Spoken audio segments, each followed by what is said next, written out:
God has been very quiet for a long time. It's been 2,000 years since He spoke to us by His Son, and since that time, if He has spoken at all, it has been very private. He may have spoken to someone here and there about personal matters, about family matters, but as far as any discernible evidence that God has spoken in any way that's meaningful to mankind, not for the last 2,000 years. I know there are people who claim that God has spoken to them, but there's been no compelling reason to believe that He really has. And I know for the most part people will read the Bible, they'll pray, and they'll get an impression will come across their minds. And they will say, God revealed to me thus and so. Well, He may have, as far as that's concerned, but that's not what I'm talking about. I'm not talking about reading the Bible and suddenly gaining an insight to it, perhaps that the Holy Spirit has led you to. That's not God speaking to you in the way that I'm talking about. I'm talking about God walking into your living room, sitting down on your couch, putting His feet on your footstool, and saying, now you listen to me for a minute. I'm talking about God communicating directly with man. The rest of us, we hear people tell us that God has talked to them. Like Oral Roberts saw this giant, 300-foot Jesus standing at the foot of His bed, and He commanded him to build a hospital and so forth. People like you and I, when we hear somebody tell us that sort of thing, we have no way of knowing whether Jesus was there. We have no way of knowing whether He told us the truth or not. And we have no way of knowing really whether He was awake or asleep and had something He shouldn't have had to eat for dinner and was having a bad dream in the process of it all. Because in this dream, Jesus, I guess, threatened him with His life if He didn't build the hospital and get it done. But the rest of us, poor souls, if we've just got to open up the Bible when somebody tells us something like that, compare it to the Scriptures, and if we can't find scriptural basis for what someone has told us, the Lord told me to tell you about, it doesn't mean anything to us. I never want to put down anyone's private revelation from God, because I think God probably does reveal things to people. But the fact is, what God has revealed to you doesn't mean a thing to me. That's your gift from God, not mine. The only gift that I have from God is this, in terms of communication. It's the Bible. And any speech from God, even any direct communication that seems to be from God, speaking down from the attic of my house to me, has got to match the book, or I won't trust it, and I would not believe it. Now, we have, the Bible just doesn't tell us of much of these things. And there is this parable of Lazarus and the rich man that gives us a really clear idea of what this is all about. Many people chase the wrong rabbit through the parable of Lazarus and the rich man. The correct lesson to be learned from this is the one that comes at the very end, whenever this rich man cries out to Abraham and says, look, send Lazarus to tell my brethren and tell my brothers to change their lives, get straightened out, straighten up and fly right, lest they come to this place also.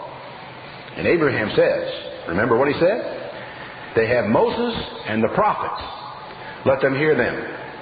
He said, no, but if I know they've read that, but if someone would have risen from the dead, then they would believe it. His answer, no. If they won't believe Moses and the prophets, if they won't accept the written word of God, they wouldn't believe, though someone rose from the dead and came to tell them about it. All right, I think that's fair enough. The fact is that what he's telling us is, hear Moses and the prophets, and in our case, the apostles. Because if you can't find it here, it isn't going to be of very much value to us. For all this time then, we have not been without a revelation from God for the last 2,000 years, have we? Not at all. We have had Moses, we've had the prophets, and we've had the testimony of the apostles in the New Testament. It may be that God has said nothing new to us recently because we haven't mastered the information that He has already given us. For if you're not prepared to study the Scriptures, learn them, and apply them to your life, why should God tell you anything more? He'll just make you responsible for more, and perhaps make your ultimate punishment greater. Now, this may or may not be the longest time in which God has gone silent. I say that because real close encounters with God have been extremely rare in history. I don't know if you've thought about this very much, but the entire period of the major prophets and most of the minor prophets, the entire period covered by these men, which is an enormous amount of the close encounters with God that are described in the Bible, these took place over a period of time no greater than the time going back from now to the first settlers arriving and setting up in Jamestown, Virginia, some 400 plus years ago. all of the major prophets, most of the minor prophets, is in the history of North America. Just fits in that slot right there, which is a very small time frame. Then when you get outside of this to the number of times when God has actually spoken to somebody in a clear and audible voice, contacted someone, touched someone, engaged someone, these are really rare. And they tend to fall perhaps in groups. And so consequently, I'm not at all prepared to say that this has been the longest time that God has gone silent, but it sure seems like a very long time. And in many cases, the encounters with God were not at all what you and I would expect. We have our own ideas of God. We have our own preconceptions of God. We have our impressions about what we think He might look like, or how His voice might sound, or how we might interact with Him or He with us. And we have these, I don't know where we get all these thoughts, perhaps from movies like the Ten Commandments, various and sundry preachers from the pulpit telling us about God and what God is like. But the fact is, when you actually get in the Bible and you start reading about the close encounters of man with God, I mean up close and personal encounters of man with God, they really are very different from what most people think God is like. There are these accounts, and I thought today it might be good if we could go back and read a little bit of them and learn to accept them, these ideas about God and the way in which God does encounter man, rather than holding on to our own preconceived impressions and thinking about God in our own ways and our own approach. The place I want to take you, first of all, is Genesis, the 28th chapter. Now, just a small sidebar at this moment. It really is helpful when you're speaking to a class of students if they have read the lesson, if you follow me. But as a teacher, you get up there, and if your students have read the lesson, there's a lot of stuff you don't have to explain. You can come right in the middle of things, and you can take off in the middle of a story, which is what I'm prepared to do today. And it would really be useful if all of you, if I knew that all of you had really read and mastered the lesson that leads up to it. The scripture in question is Genesis chapter 28 and verse 10. And Jacob went out from Beersheba and went toward Haran. We start in medias res, in the middle of things. What's going on before this? Well, you all know the terms Abraham, Isaac, and Jacob, right? You know who these men are supposed to be. Well, Jacob is the third of this triad. We have these men like Moses and Abraham in the Bible that overshadow everybody else, along with Noah. And men like Jacob, who are major players, sometimes aren't given the same kind of attention. We know him because we hear the phrase, the God of Abraham and the God of Isaac and the God of Jacob. And Abraham, Isaac, and Jacob is a shibboleth almost among people who read the Bible, so that we do know who he is. We may not, however, have clear in our minds the fact that this boy's mother, her name was Rebekah, was married to Isaac, who's the son of Abraham. Isaac was born of promise. That is, Abraham was an old man, Sarah was an old woman. She was way past menopause. God comes on the scene and says, Sarah's going to have a child. And Sarah laughed. She thought that was the funniest thing she had ever heard. He said, don't laugh. It's going to happen. And sure enough, she did. She had Isaac. And then the story of Isaac and his travels and travails is told to us. But he gets his wife, Rebekah, with child. And turns out she's carrying twins.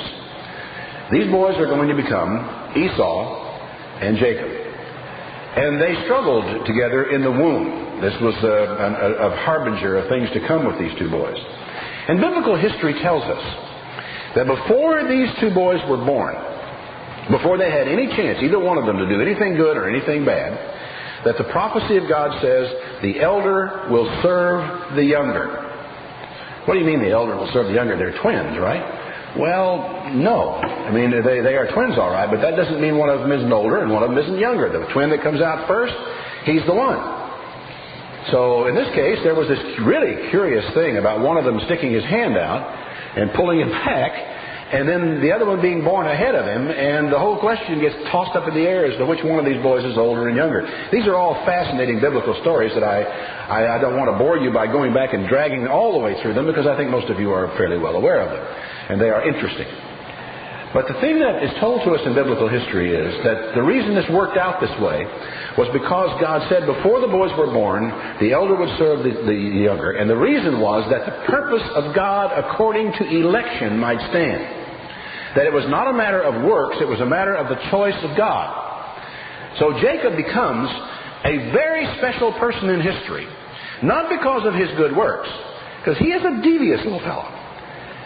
Not because of his good works, but because he was picked before he was born to make a point.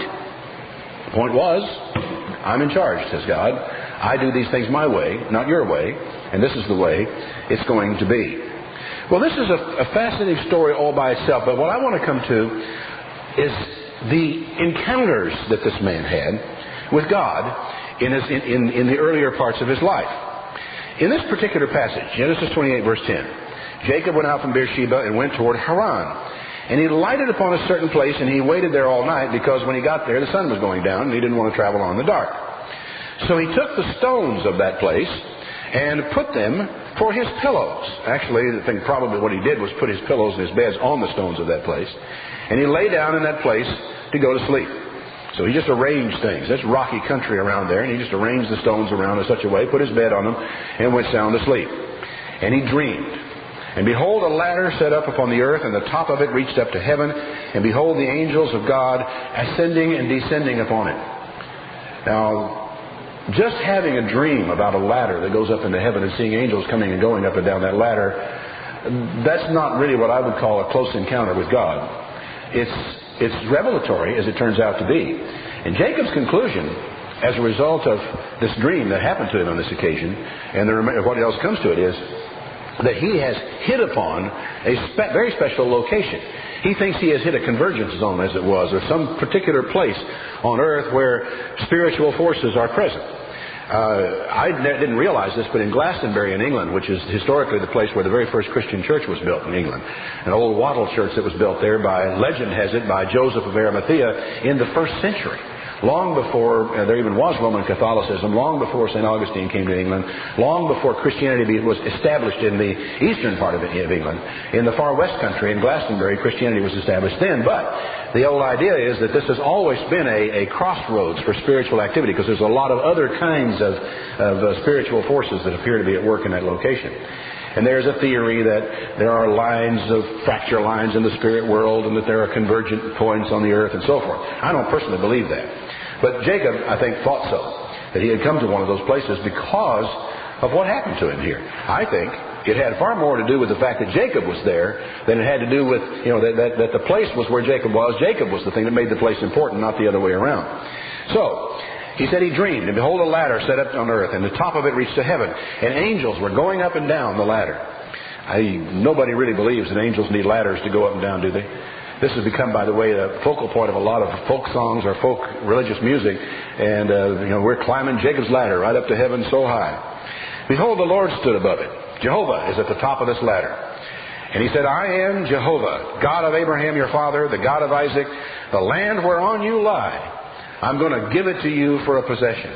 Your seed shall be as the dust of the earth. You shall spread abroad to the east and to the west and the north and the south. And in you and in your seed shall all the families of the earth be blessed. Wow. What a promise. Not only am I going to give you the land you're lying on, but in you and in your descendants, all the families of the earth will be blessed. In other words, your family, your children, your descendants are going to become those people who are able to bless the entire world around them. Now, I've heard a lot of stuff about, the identity of Israel in the modern world, about all of the prophecies having to do with this and how they are fulfilled in Israel and the United States and Great Britain, the English-speaking peoples and all that.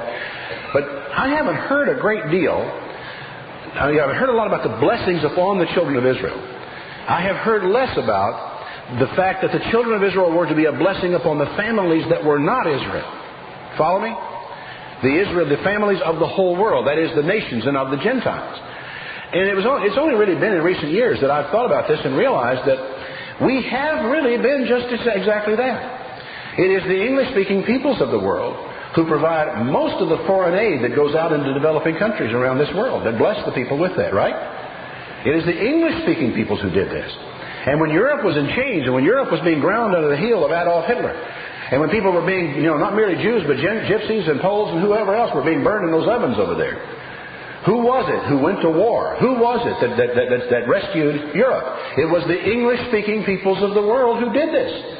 I believe that when he says the families of the earth will be blessed by Israel, he meant that Israel had an obligation, a burden as it was, a responsibility, a God-directed commission to bless the world. To bless the world not only in these physical ways, but to bless the world with the knowledge of God as well. And I think that it is by and large the English-speaking people who have translated the Bible into more languages than any other people have done. The Gideons who have done this are basically an English-speaking group, but they went after this with the responsibility of spreading the Bible throughout the world and have done more than anybody else has done to spread the Word of God. So when I read something like this and I say you're supposed to be the blessing to the whole world, I realize that not only are the blessings to come upon Israel, which we have been given, we are obligated by God to be a blessing to the people who are around them, to defend the weak, to bless those who are poor, to try to help the poor of the world to come out of their poverty. And in very large measure, we have done a lot of that. We have failed at some aspects of it, as ancient Israel failed as well, because there were many times in their history when they did not pick that up, did not carry that forward. And they were chastised by God because they had not done so. Well, coming back to the story that we have here. He said, your seed shall be as the dust of the earth. You will spread abroad to the west, the east, the north, and the south. And in you and in your seed shall all the families of the earth be blessed. And behold, I am with you. And I will keep you in every place where you go. And I will bring you again to this land, for I will not leave you until I have done what I have told you I will do. Man, those strong words. Now, he's asleep. He's dreaming, but I'll guarantee this was no ordinary dream, and he never imagined for a minute that it was. He was as certain as he could be that he had encountered Jehovah, God. God had spoken to him, and God had made him a promise that doesn't seem to have any conditions attached to it at all. He says, I am going to do it. Well, Jacob awoke out of his sleep. And he said, surely the Lord is in this place, and I didn't know it. Well, I don't think God was there before he was there. He was afraid and said, how dreadful is this place? This is none other but the house of God and the gate of heaven. He was really carried away by this event. And he got up early in the morning, and he took the stone that he had put for his pillows, and he set it up for a pillar, and poured oil on the top of it. And he called the name of that place Bethel. The name of that city was called Luz at the first. You know, one thing also, a little sidebar, is that to do yourself a favor, when you're studying the Bible at home, you're reading along, every time you come to one of these place names and locations, take a minute, go back to the maps in the back of your Bible, the little index that's there, because I think every place just about in the Bible that's mentioned, you'll find indexed, and you can go back there and locate it on a map, so you get some kind of perspective about where these people are when they're doing the things they're doing, the distances between them, because it helps make it more real for you. You'll grasp what's taking place, I think, much more clearly and better if you will take that extra time to just do the little geographical work while you're doing it. And it's also important to do that with your children so that they will come to have that feeling for it as they learn about the Bible. Okay? Well, Jacob had done this, and he called it Bethel. In fact, you can go right there today to the ruins where Bethel came to be in Israel.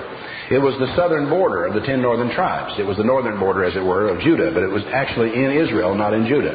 It was one of the locations where Jeroboam, when he broke away from Judah, set up for worship to save people the trouble of going all the way to Jerusalem. They could go as far as Bethel, and they could stop there, do their sacrifices, and come back home.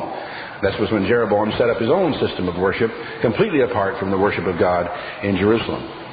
All right, he says, and Jacob vowed a vow, saying, if God will be with me and will keep me in this way that I go, and will give me bread to eat and raiment to put on, so that I come again to my father's house in peace. Boy, that's not a whole lot, is it? He didn't ask for the earth. He didn't even ask for the promises. He said, if God will just be with me and keep me in this way that I go, give me bread to eat and clothes to put on. That's all I asked. And to bring me back to my father's house in peace. Then the Lord, the Jehovah will be my God, and this stone which I have set for a pillar shall be God's house, and of all that you give me, I will surely give the tenth to you. The ancient old tithe, which is the means of acknowledging God, the means of acknowledging Him of the source of every good and perfect gift, and of all that you receive. Of all that God gives me, I will surely give the tenth back to Him. It's a promise that He made. Now, this was not what I would necessarily call a close encounter, but there's going to be one that's just a whole lot closer than that in his life. Well, he goes on north and locates his father's kinsmen, picks up a couple of wives. This doesn't happen just like that. This is a 14-year process of getting one wife, working for one wife, and then 7 years he works for the other wife. And in the course of time, he has a lot of children. Winds up with exactly, well, how many children did he have, do you know?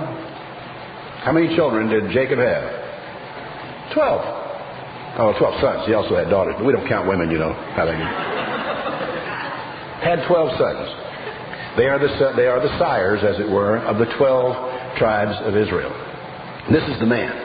He is the man. His name was changed to Israel, so that the 12 sons of Israel became those individuals, the patriarchs, Reuben, Simeon, all those men who were the fathers of the nations of Israel. Of course, Ephraim and Manasseh, who were the sons of Joseph, one of the 12 sons of Jacob, become very important.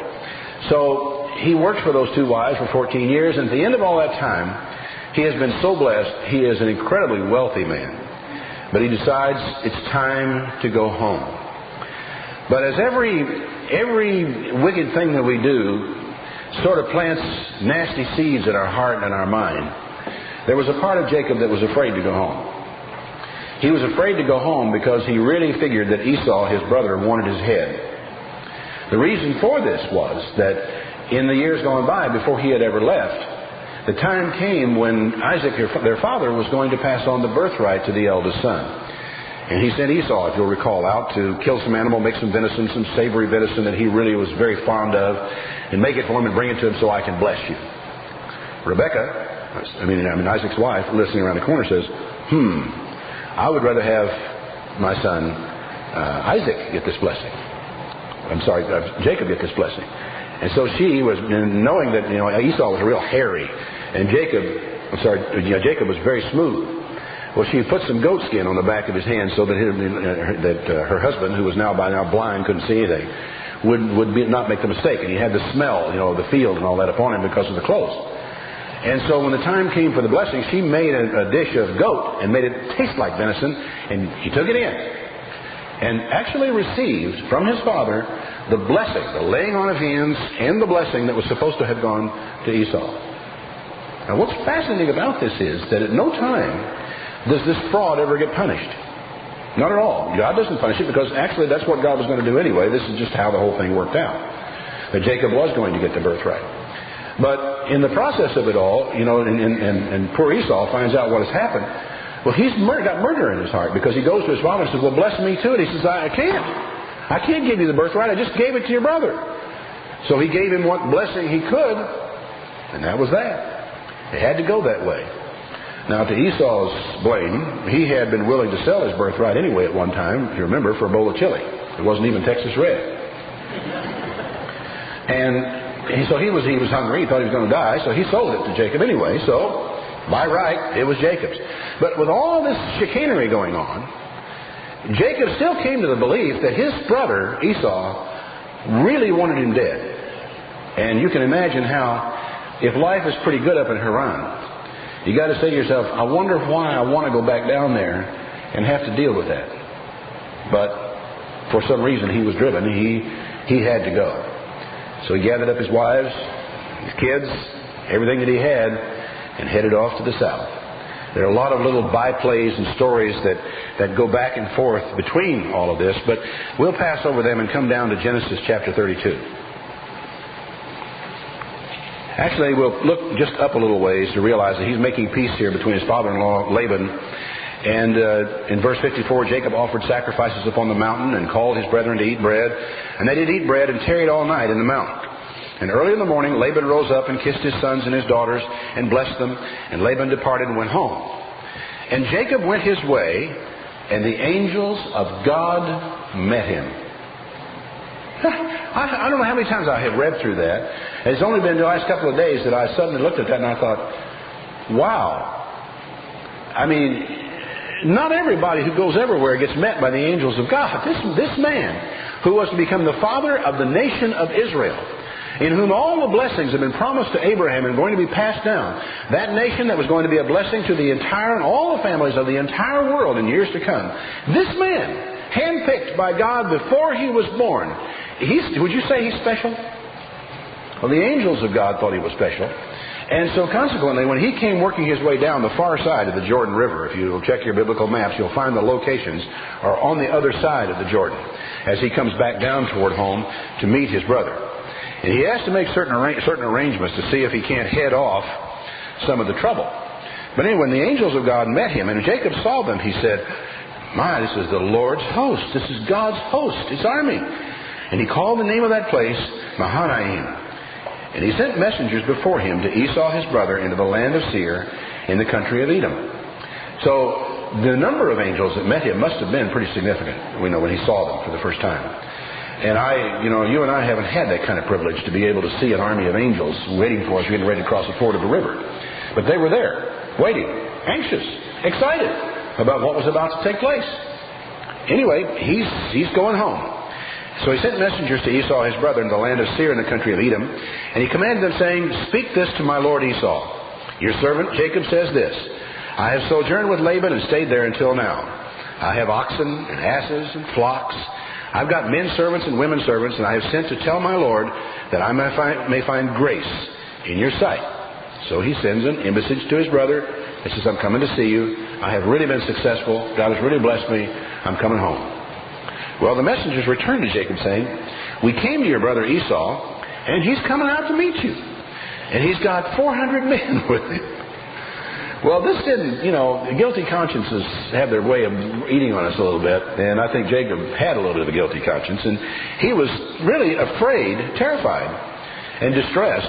Because he could, you know how it is, when something's not right and you're lying in bed at night, your imagination can invent armies that aren't even there. And you can invent all the problems and all the difficulties, all the bad things, every bad thing. Somebody once said, there's been a lot of bad things in my life, most of which never happened. And the torments that we put ourselves through are oftentimes far worse than the torments that any other human being would ever think about or even get close to putting us through. And Jacob was just like that. And in a sense, it's part of the penalty he paid for some of the chicanery that he had pulled.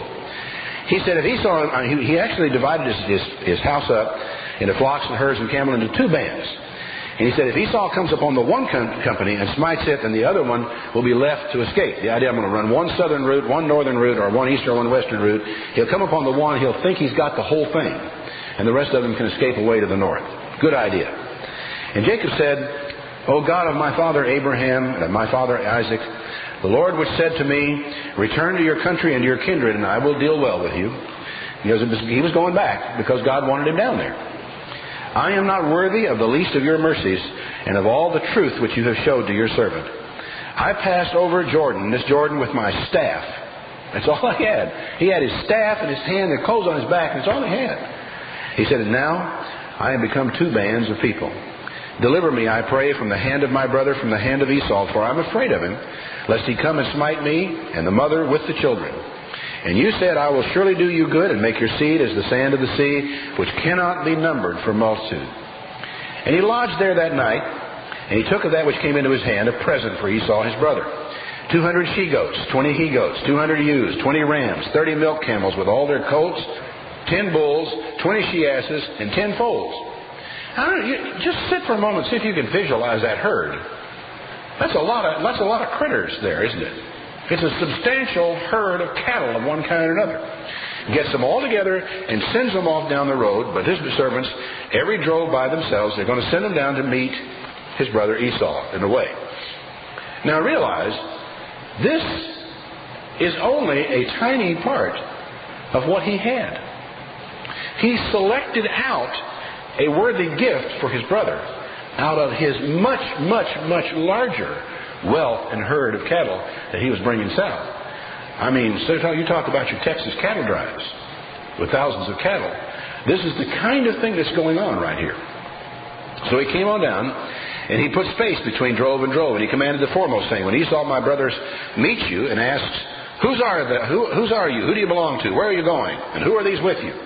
You shall say, they be your servant Jacob's. It's a present sent from unto my lord Esau. And behold, he, Jacob, is behind us." He commanded the second and the third and all that followed the drove, saying, "On this manner shall you speak to Esau." So he set it up so that Esau would get a group of animals, a gift. you know. Oh, my, Jacob's behind us. He's coming on down the road, and he sent these ahead as a gift. Oh, well, let's keep rolling. So he goes on up the way, and then he sees another one coming. This must be Jacob. No, it's not Jacob. It's another gift. So he goes further up the road. But here he is. This must be Jacob. No, it's not Jacob. It's another gift. And you know, the hardest heart, I think, would begin to melt a little bit with that kind of a one after the other, after the other, after the other gift. It's hard to say whether this worked or whether Esau was really that mad at him anyway. The Scriptures don't really quite lay that down for us.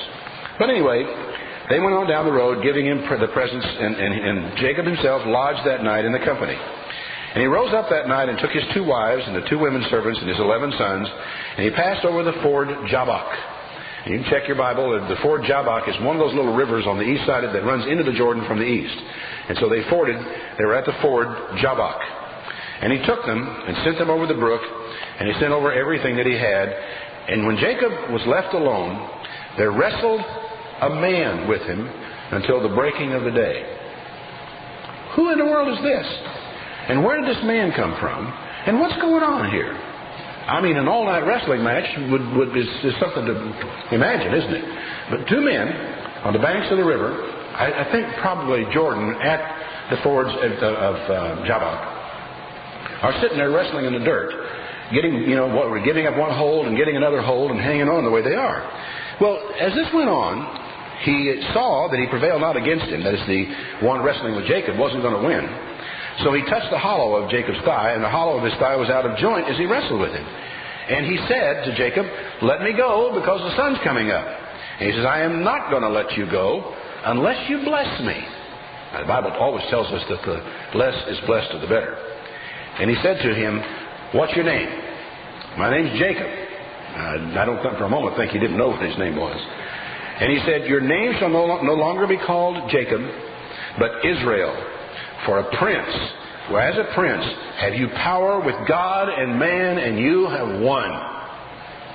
You won. He was declared the winner. And not only that, but the one wrestling with him had to cheat, and he still won.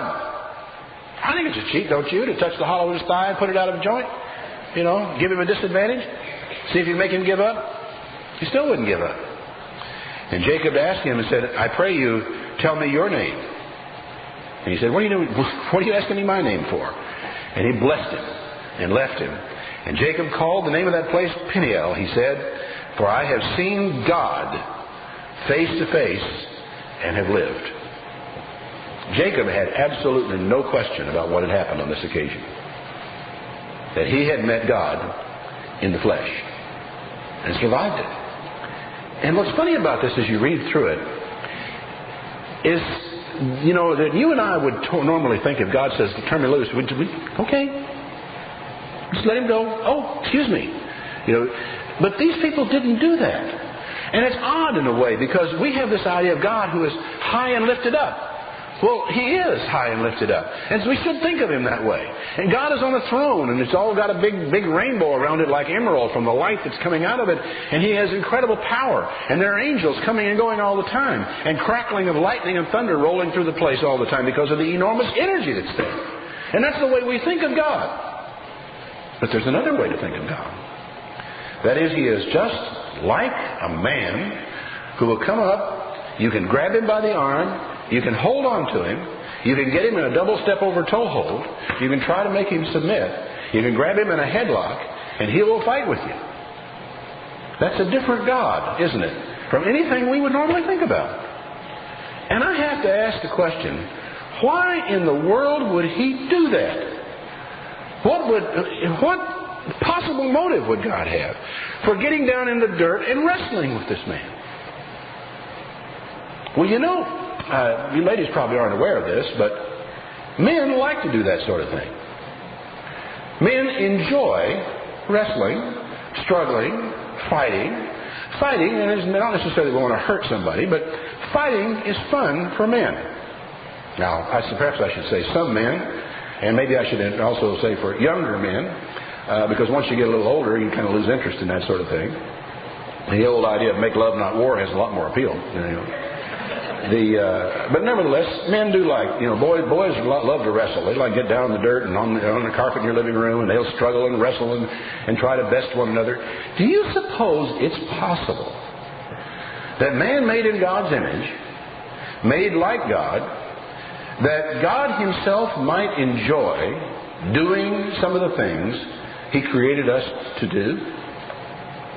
It's hard to imagine, isn't it? It's hard to get your mind around the fact that he wrestled with him because he enjoyed having a good time. He made himself equal.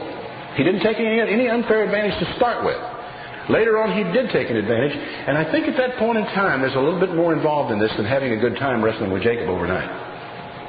It's a question of Jacob's character that we're deciding this night. Is he the kind of a guy who will give up? Is he the kind of a guy who will give up because I put his thigh out of joint? No, that didn't work. Is he the kind of a guy who will give up because it's getting to be morning? Sun's coming up. That's good reason to quit. No, he won't give up for that. He finally says, I'm not going to let you go until you bless me. Because he was, again, afraid of what lay ahead of him.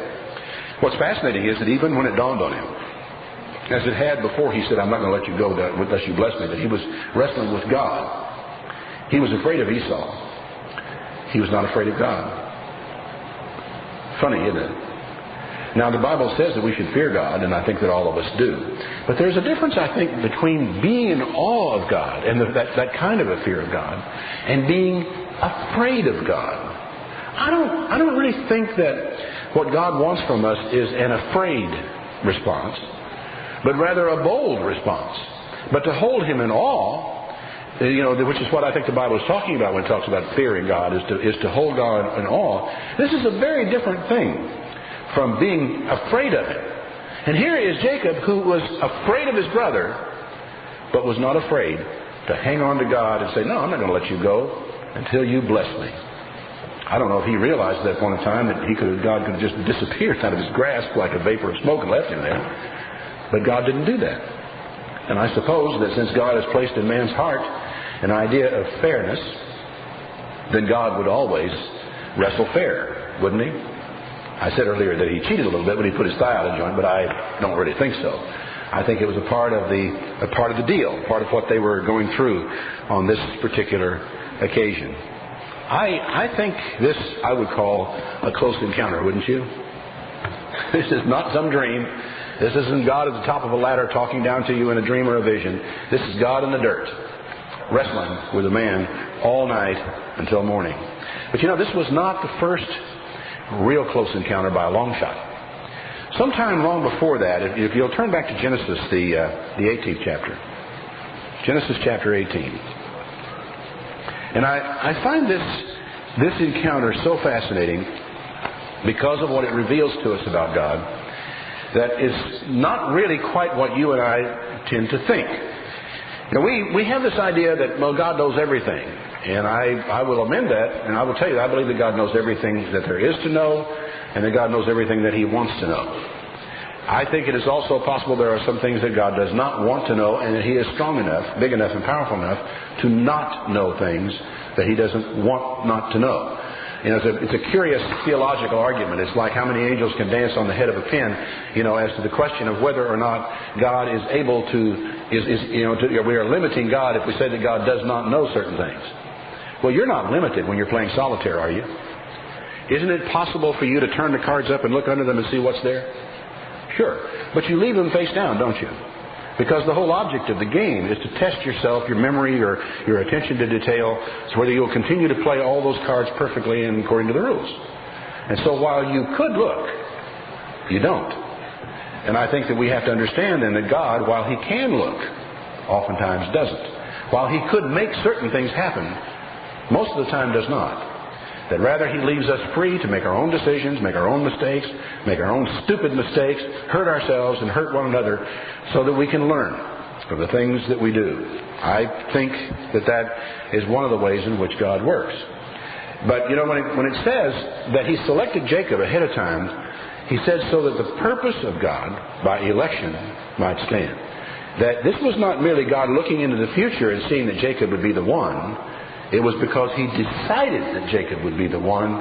and made it so, as Captain Picard would say. Make it so. All right. Coming down to Genesis chapter 18, verse 1. The Lord appeared to him in the plains of Mamre, as Abraham sat in his tent in the heat of the day. Abraham lifted up his eyes, and he looked, and 3 men stood by him. They were walking down the road toward him, weren't very far away.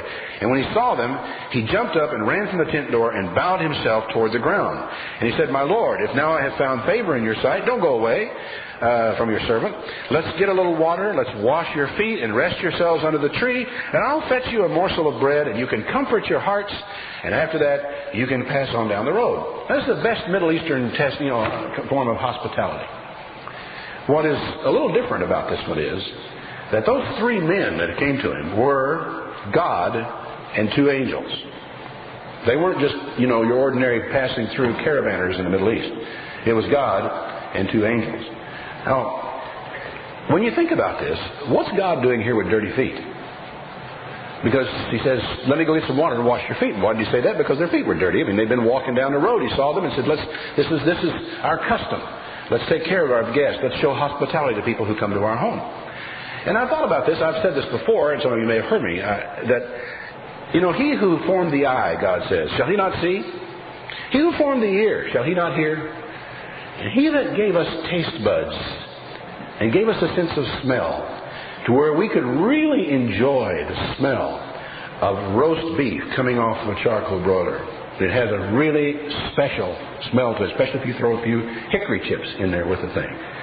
He who made us to where we would enjoy that and cause us to start salivating, do you think he can't smell? Do you think that he cannot taste? And that one, if you were a painter, if you had the skills to paint them, and did this marvelous landscape painting, would you ever think to yourself, boy, it would be nice to just walk right out into that painting? God can do that. I have seen paintings like that. I can't paint. I played with it a little while once and gave it up very quickly.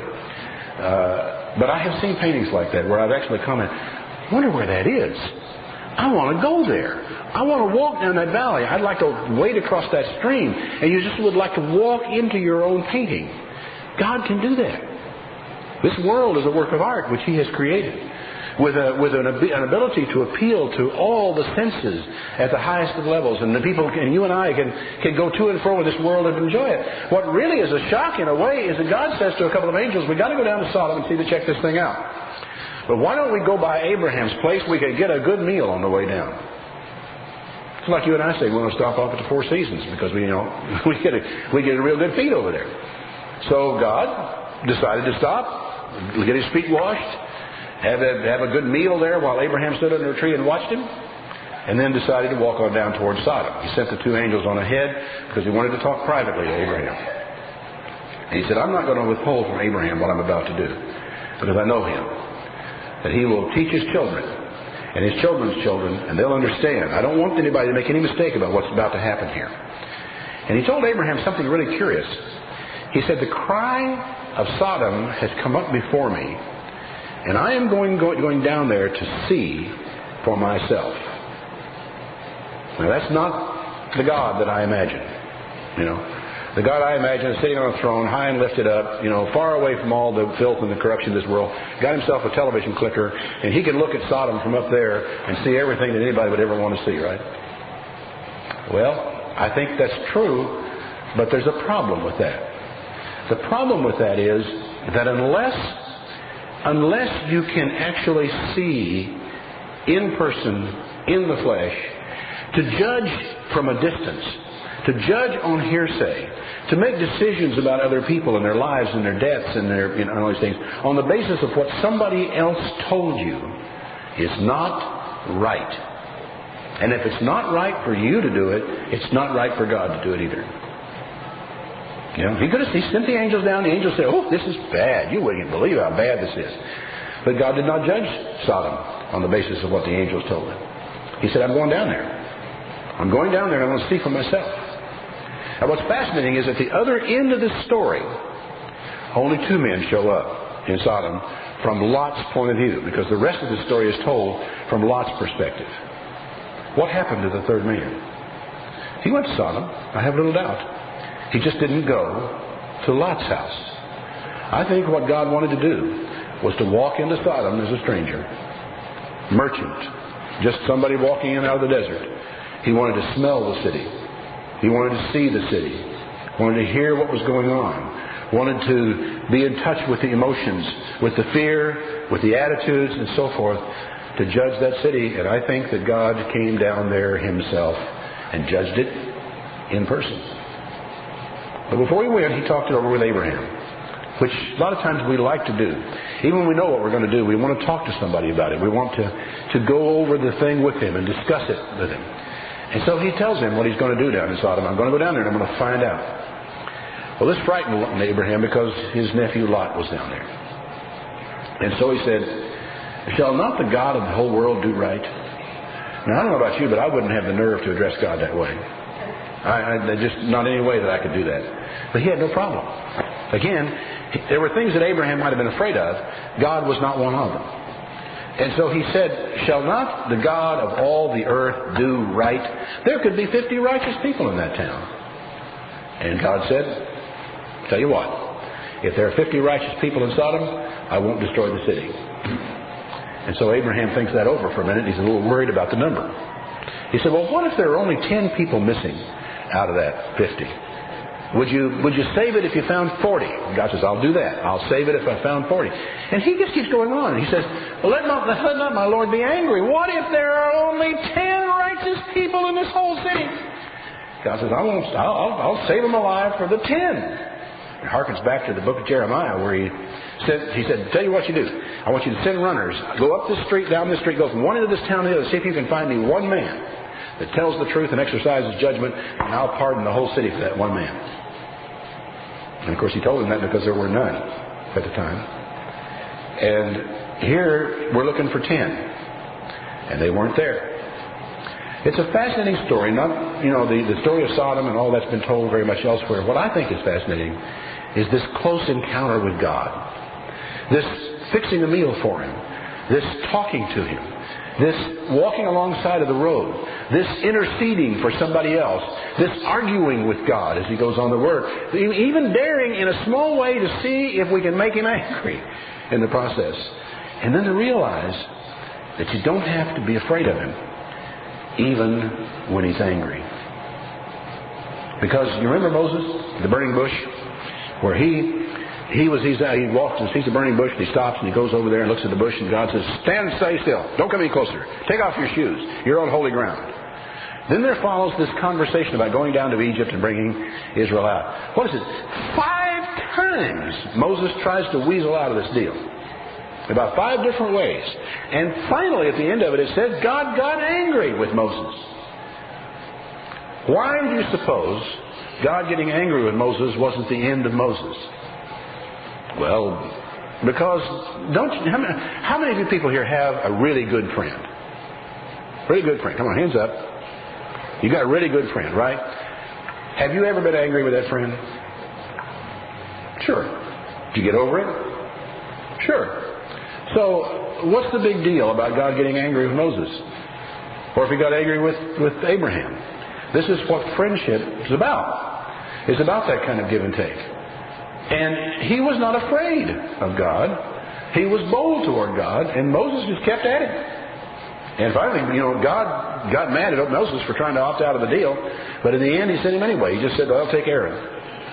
In other words, he compensated for the weakness of the man. He compensated for the frustrating, reluctance of the man. But he did say, you are going to go in the process of making this deal. What I think is interesting about these things is we are made in God's image. I think it's something that sometimes people forget. And that God is quite capable of appearing in human form exactly like you. And people say, well, you really believe God's got hands and fingers? Sure do. Anytime he appears in human form, that's precisely what he's got. He has a digestive system. He can eat. He can enjoy your company. He can spend time with you. God, when he's in the flesh, is just like a man. And then there is this one, the Son of God, who comes in the flesh and lives among us for 33 years and as far as anyone could tell, he's just another man. But he is a man who died and was raised from the dead. He was a man who, during his earthly sojourn, had many close encounters with people, and a lot of those close encounters meant that sick people could Now, we're well, the blind people could see, the lame people could walk. But he died, and he was resurrected, and he got together with his disciples. He even ate with them on one occasion. After this, just to prove that he was real, which I think is fascinating. One of them, though, wasn't there. Everybody in the world knows his name. It was Thomas. And from his name and from his doubts, we get Doubting Thomas. And all of us know that we have in our own lives from time to time doubts about God. Well, so did Thomas. In fact, not one of these guys really, they couldn't believe that Jesus was raised from the dead. They didn't even understand it when they were told they didn't believe it. So why should anyone be surprised that Thomas, when these 10 guys that were left said, "We've seen Jesus. He's alive. He isn't dead." Thomas says, "Oh, give me a break. I'm not going to believe that until I stick my finger in his hands and stick my hand in his side, because I saw him dead." A week later, they're all together and Thomas is there, and Jesus walks in and says, "Ah, Thomas, put your finger in my hand and put your hand in my side. And don't be faithless, but believing." You don't have to be afraid of God because you doubt. God wasn't, he wasn't mad at Thomas. Jesus, said, you really ought to believe this, but now don't be faithless. Believe. I've shown you what you have to have. Because, funny thing about a person, having stuck our finger in Jesus' hand, having put our hand in his side, we are capable of doubting him a month later anyway. You may have a hard time with that, but I can assure you that it is so. That you can doubt your own eyes, you can doubt your own experiences, and you can go back and say, maybe I was hallucinating. I don't know what was wrong with this. But he said, don't be faithless, but believing. And the lessons in these close encounters with God, and the reason why I think it's important that we look at these and think about them, is because God is real. I mean, he's not some ethereal thing. And anytime he chooses, he can actually, like I use this illustration. He knocks on the door of your house, you open the door, he walks in, sits down in a chair, puts his feet up on your ottoman and says, "Let's talk." That could happen. It could happen just like that. You know what our problem is? A lot of us don't even know how to be hospitable to someone like that. Abraham did. Abraham knew what he had to do. Wash feet, fix meal, get things ready, take care of things, be hospitable, be gracious to people who are guests in his household. That's Middle East hospitality. It's good stuff. A lot of us, really need to learn some things about hospitality, about how to take care of guests, how to entertain strangers, how to be, good to people, how to be gracious to people, for the time might well come. As Paul said, many have entertained angels unaware, never knew that it was an angel of God who had come to their door. Why would God do that? The only answer I can give you is, it's a test. It's to find out what kind of a person you are. It was to find out with Jacob whether he'd let go. It was to find out whether he'd give up. It was to find out what kind of excuse he would give, or what kind of excuse he would accept. If I just give him an excuse, I hand it to him. Why would God come to let you give him hospitality? To find out if you're hospitable. To find out if you've made that step in your life to where you would receive him into your home. And to where you would listen to him. As I said also earlier in the sermon, why in the world should we expect God to give us some new, special, supernatural message from on high unless or until we master this message we've already got right here in our hands? Our time of a close encounter with God is yet ahead of us. Maybe we ought to think about getting ready for it.